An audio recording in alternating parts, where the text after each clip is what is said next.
তাহলে no tension do ফুর্তি। তো বন্ধু, এই হচ্ছে তোমার প্রেসক্রিপশন, ঠিক আছে? এখানে আমি তোমাকে 1 মাসের একটা ট্রিটমেন্ট দিলাম, ঠিক আছে? 1 মাস তুমি একদম পূর্ণ আস্থা রেখে ওষুধগুলো গ্রহণ করবা, ঠিক আছে? এই ওষুধ সব আমি কিনে দিতেছি তোমাকে, ঠিক আছে? মিজান, ফার্মেসিতে আমার নামে এই ওষুধগুলো এন্ট্রি করতে বলো। বন্ধু, এই যে তোমার মেডিসিন, ঠিক আছে? এই মেডিসিনের টাকাটা তো আমার দিতে হবে। মেডিসিনের টাকা তোমার ডাক্তার বন্ধু, এই মেডিসিন আমি তোমার সবই তো তোমার খরচ করলা, কিন্তু তুমি মেডিসিনের টাকাটা কি দিলা? না না না, প্রশ্ন ওঠে না। এটা তোমার ছোট্টবেলায় একটা ঘড়ি ছিল না, তুমি দেখো,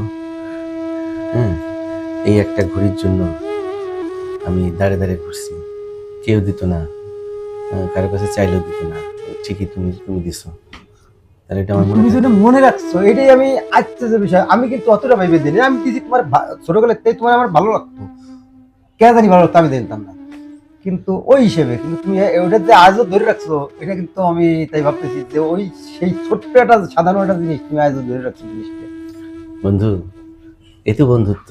সব স্মৃতির মধ্যে শুধু ওই স্মৃতিটাই বারবার ওঠে, যে যেহেতু আমাকে ভোরবেলা উঠতে হবে, ওঠার পর আমি আবার প্রাইভেটে যাব, আবার হাটে যাব, বাবার সাথে তো আবার মাঝে মধ্যে হাটে হেল্প করা লাগতো। তো কখন কয়টা বাজে এটা তো বুঝতাম না, সেই জন্যই কিন্তু তোমাদের কাছ থেকে ঘড়িটা আনতাম। এনে তো আর বেশি দিন রাখা যায় না, তোমারও তো ঘড়ির দরকার। তাই আমি পাটখড়ি আছে না, পাটখড়ি উঠানের উপর আগে লাগাইতাম গর্ত করে। আমি দেখতাম যে পাটখড়ির ছায়াটা হ্যাঁ ভোর 6টার সময় কোথায় পড়ে, মানে সূর্য ওঠার পরে তো ওই পাটখড়ির একটা ছায়া পড়ে। আমি দেখতাম যে 7টার সময় ছায়াটা কোথায় পড়ে, যেখানে পড়ে সেখানে আমি আবার একটা দাগ দিয়ে রাখতাম, আগামীকাল 7টা এখানে পড়বে। হ্যাঁ, তার মানে ছায়া যেহেতু ওই পাটখড়ির ছায়া এখানে পড়ছে, মানে হচ্ছে এখন সকাল 7টা, ছায়া এখানে পড়ছে মানে সকাল 8টা, ছায়া এখানে পড়ছে মানে 9টা। তার মানে আমি বাড়ির উঠানে তোমার ঘড়ি দিয়ে আমি একটা ছায়া ঘড়ি বানাইছিলাম। এটা কি বলতে পারবো? পরে ফেরত দেওয়ার সময় তুমি বলছিলে তুই তোর তো তোর তোর লাগে তুই রাখ। পরে আমি বললাম, না না না, তুমি রাখো, ঘড়ির ব্যবস্থা আমি করছি। আমি যে এইভাবে ঘড়ি করছি সেটা তো জানতাম না তুমি। না না, তোমরা ভালোবাসো বলে আজকে মানুষের সেবা করতে পারতেছি। এই যে আজকে তোমার পাশে বসায় খাইলাম, এই খাওয়াটা বড় কথা না, মনে হলো যে আমি সেই ছোটবেলার হিমায়তকে দেখতেছি। আমি দীর্ঘটা অনেক দিন ধরে ঘোরাফেরা করছি, অনেক ডাক্তার দেখাইছি, ডাক্তারের কাছে আইসা ডাক্তারের তার চেম্বারে বসে খানার ব্যবস্থা করে, এই আসলে পুরো একটু বন্ধু এর কয়ে। আর কি বলবো, বলার কিছু নাই। না না না, যাও, আমি তো তোমার ব্যবহারে আমি সুস্থ, আমি তোমার ব্যবহারেই সুস্থ। কি বলো? আমি তোমার ব্যবহারেই সুস্থ। আচ্ছা আচ্ছা, শোনো, আমি ডাক্তার অন্যদের সামনে হইতে পারি, কিন্তু তোমার সামনে তার না না না, আমি তোমার বন্ধু। না, ঠিক আছে ঠিক আছে। আর যেহেতু পেশাগতভাবে চিকিৎসক, আমি তো চিকিৎসা দিয়ে তোমার পাশে থাকতে পারি, আর সবচেয়ে বড় পাশে থাকতে পারি বন্ধুত্বের বন্ধন দিয়ে, তাই না? কারণ এই বন্ধন তার কোনো কিছু দিয়ে পূরণ করা যাবে না। এই বন্ধন হচ্ছে সেই সেই বন্ধন।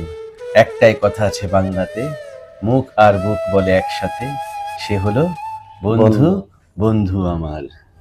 এ গরিবকে আমির সে মানে না, জাতের বিচার করা সে জানে না, সে হলো বন্ধু, বন্ধু আমার, বন্ধু আমার। দুহাতে মোহর গিনি ছড়িয়ে গেলে এ জগতে দামি দামি কত কি মেলে, টাকায় যায় না কেনা বন্ধু কোথা, সে শুধু কপাল গুনে মেলে দুনিয়াতে। তুমি যে বন্ধু, বন্ধু আমার।